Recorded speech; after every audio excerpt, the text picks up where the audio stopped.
آپ سمجھ رہے ہیں کہ اتنی بڑی قوم پورے دنیا کے اندر شاید دوسری سب سے بڑی قوم مسلمانوں کی قوم ہوئی. ہندوستان کے اندر سب سے بڑی قوم مسلمانوں کی. میں ہندوستان کے اندر مسلمانوں کو سب سے بڑی قوم مانتا ہوں, سب سے بڑا نیشن مانتا ہوں ہندوستان کے اندر, کیونکہ ہندو اپنے اندر کوئی وہ ایک ریلیجین نہیں ہے, وہ اپنے اندر کوئی ایک دھرم نہیں ہے, وہ کئی سارے دھرموں کو جوڑ جاڑ کر انہوں نے اپنی ایک میجورٹی بنا لی ہے.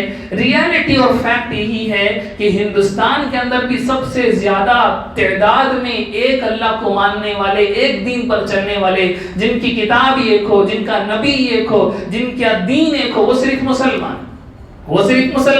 اس حساب سے مسلمان کسی بھی پرسپیکٹیو سے ہندوستان کے اندر مائنورٹی میں آ ہی نہیں سکتے.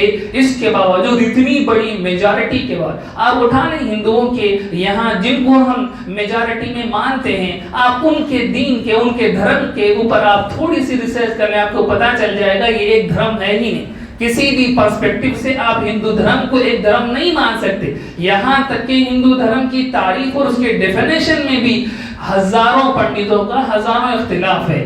یہاں تک اس کی تعریف کی گئی ہے کہ جو مسلم اور کرسچن نہ ہو وہ ہندو, انہیں نیگیٹو تعریف کرنے کی ضرورت اس لیے پیش آئی کہ ہندو دھرم اپنے اندر کوئی ایک دھرم ہے ہی نہیں, اس کی کوئی ایک کتاب نہیں ہے, اس کا کوئی ایک پیغمبر نہیں ہے, اس کا کوئی ایک معبود, ایک خدا نہیں ہے. تو اس اعتبار سے اگر ہم دیکھیں تو ہندوستان میں بھی میجارٹی صرف مسلمانوں کی ہے, جو پورے مسلمان صرف اللہ کو مانتے ہیں, پورے مسلمان صرف قرآن کو اپنی کتاب مانتے ہیں, پورے مسلمان محمد الرسول اللہ صلی اللہ علیہ وسلم کو رسول اور نبی مانتے ہیں, پورے مسلمان اسلام کو ماننے والے ہیں. ان کے یہاں اگرچہ فرقے ہیں لیکن فرقے ہیں, مذہب الگ نہیں ہے.